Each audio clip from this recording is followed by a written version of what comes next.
Hey everyone, and welcome back to CBA Thrifts. Don't forget to like and subscribe so you can get more videos like this. Okay, so today I'm going to be talking about where to source when you are ready to go out and you're ready to spend money and find items. You want to know where to find those items. So where to source, but also pros and cons for each one, because there definitely are some. Okay, so in my mind, there's basically four main places that you will source items. And obviously, maybe somebody's going to give you something to sell, but I'm talking about these are the main areas that you would go to find things to sell. So number one would be Goodwill, thrift shops, all of those I'm kind of including in one. Also, there's yard sales. Now, yard sales, depending on what state you live in, seasons, all of that, typically range from about March to into September. At least here they start to taper off after that. So yard sales are more of a seasonal place to source, unless I guess you're living in Florida or California, someplace warm all year round. Then you've also got estate sales, and then auctions. So those are kind of your four avenues that you're going to be looking at as far as finding items to sell. So I guess we'll start with Goodwill and thrift stores. So the benefit to going to someplace like that is that it's all laid out for you, and you can go any time of year, and no matter where you live, there's going to be either a Goodwill or I think some places call it Savers, or some sort of thrift shop. So sorry, that was my dog playing with his toy. So there you'll be able to find them. Everything's laid out for you, like a department store type of thing. So you're going to have your different areas that you can go shop, depending on what you find that you like to sell, that kind of stuff. So easy to find, relatively low prices. Everything's laid out. You just have to kind of go in like you would any store and buy what you want. The cons to shopping in some place like that is, one, they've kind of gotten more expensive, at least where I live, and maybe everywhere, but I feel like thrift stores are starting to pick up on the fact that resellers like to go to them, so they're raising their prices. Also, and this is specifically for Goodwill, but I do know this about Goodwill, so if you're going to look there, you're not necessarily going to find at Goodwill, if what you like to find, for example, is video games, you're not going to find as many of them there.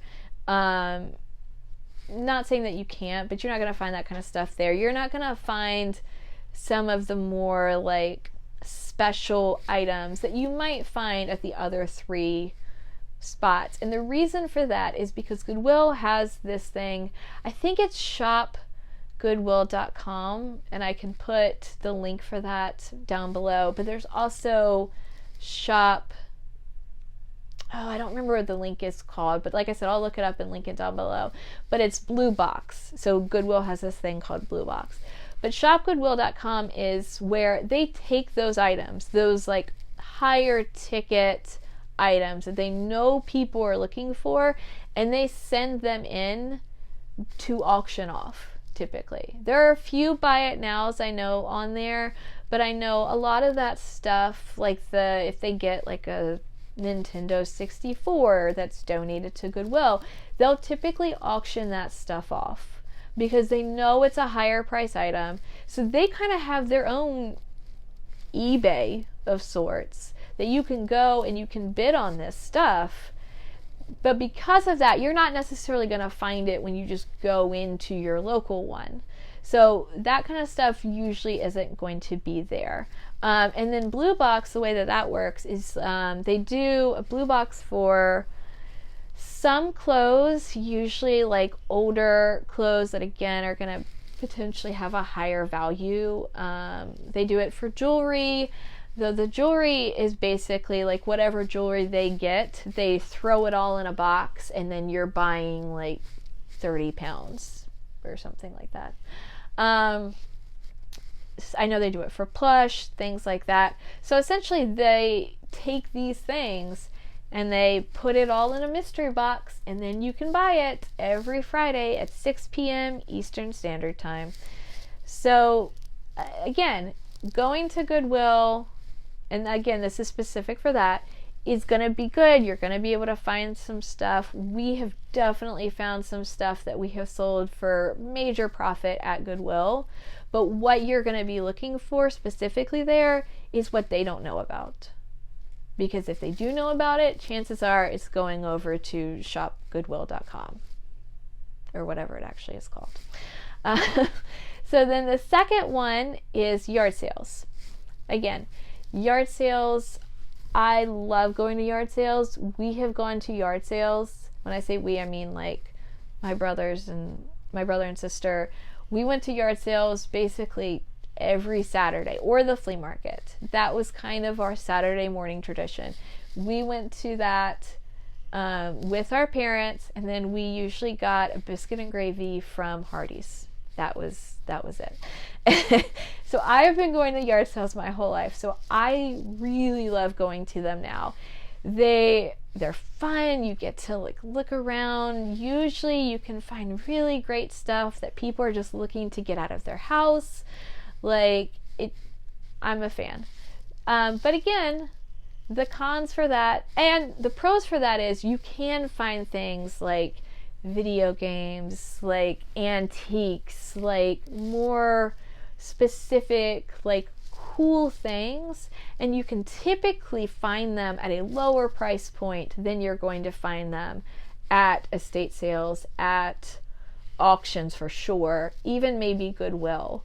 Like I even love buying my clothes from yard sales because you can go and get things for like $1.50 each because people are just looking to get it out of their house. So I'm a big fan.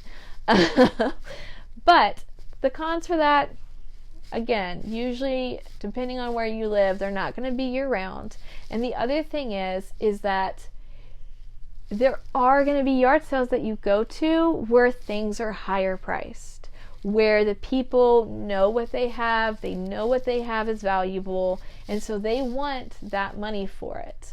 And you'll have yard sales that you go to where people have, I've been to some where people have legitimately printed out eBay like spreadsheet things of every item that they have looked up, and when you ask them how much it is, they pull it out and they say this is what it sells for and this is what I want. That is totally their right to do. And sometimes it's frustrating if there's something that I really wanted that I can't get at a good price, but it's absolutely their right to do. And if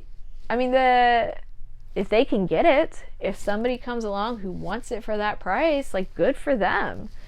You know, the reason that, I don't know, I wouldn't necessarily recommend it if you're hosting a yard sale is that the benefit of eBay is you're like sending it out to the world at that price. With a yard sale, you just gotta hope that you find that one person that comes and wants your thing for exactly what they would pay on eBay. So it really just depends on the person selling their stuff, but it's their stuff. They can charge whatever they want for it. Okay, so next would be estate sales. Again, I really like going to estate sales. I definitely don't go to them as much as I used to, and I'm a lot more particular about what I go to now, because the downside of estate sales is that, well, let me start. The good side of estate sales is that you're literally going through everything somebody owned, typically. So you can find so much at estate sales. The problem is that you're dealing with people whose job it is to get the most for that family. So they are going to know, and they've probably been doing this for years, they're going to know these items. They're going to know what they're worth. You're going to be paying more than you would at Goodwill or a yard sale, at least typically. So you're going to pay more, but you might find something that's worth a whole lot more at an estate sale. If that is something that you want to go to, the best place to find them for your area is estatesales.net, and I'll link that below. You just type in your zip code and it'll bring everything up within whatever mile radius you want to set it at.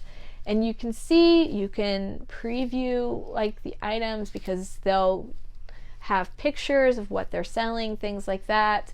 Typically they don't do prices before estate sales, so you're not going to actually know. Like, you might see something really cool and you're like, oh, I want to go there for that. Definitely get there early because there's going to be people waiting in line, and you just kind of have to hope that you find it first and that it's a price that you're okay with paying. So that's estate sales. The last one is auctions. Now, especially with COVID, most auctions have gone online. And because of that, you're going to be bidding against anybody else who can go online and see it. And so you might be bidding against collectors who are willing to spend more money for that. You can definitely do auctions. If you want to do auctions, one of the top places to find them is Live Auctioneers.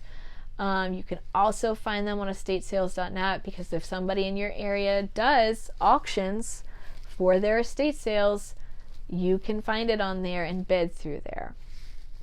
I'm not saying don't do auctions, but when you're first starting out, I would stay away from auctions. And I can do a video dedicated to this later if anybody's interested in that.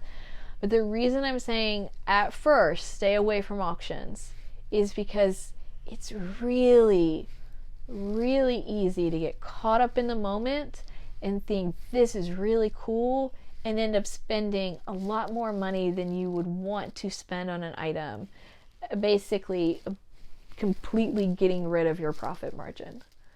So it's not that you can't find stuff, it's not that you can't find cool stuff, but I would recommend when you first are starting out and you don't know that much about what it is you're bidding on and like what the real value of it is, to kind of stay away from that just at the beginning. Once you kind of get a knowledge base, you know what it is you love to sell and you want to use that to find it, go for it. If you are a collector and you want to use that to find stuff, you can definitely find it on there. When you are first starting to sell on eBay, you can blow a lot of money trying to win something really cool through an auction. So that's basically the 4 main things as far as like finding sources to sell stuff on eBay. Hopefully this video was helpful. If there's some place that you really love to find things on eBay, definitely comment down below and let us know, because maybe there's something that I didn't mention in this video or didn't think of. But yeah, all right, see you guys later.